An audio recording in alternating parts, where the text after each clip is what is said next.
Süleyman Azadar Rövşən Rəşənoğlu 2025-ci il yanvar ayında Nəsim rayon polislər tərəfindən şəhərlərin həbs olunmuşam. Cənab Prezidentdən və vitse-prezidentdən, baş prokurorluğundan, ombudsmandan kömək istəyirəm. Saxlanma şəraitindən rəhbərliyimdə heç bir şərəfim yoxdur. Dəfələrlə intihara cəhd eləmişəm, qollarımı kəsmişəm. Hal-hazırda mədəmdə əməliyyat olmağına baxmayaraq 5 iri metal udmuşam.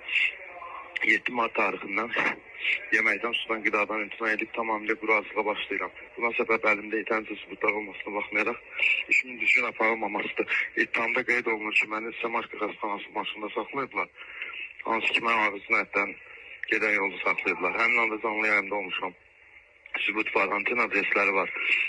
Sonradan mənə Səmarka ərazisini apararaq təzyiq göstərərək mənə aid olmayan narkotik vasitəsini öz üzərimə götürməyə məcbur ediblər.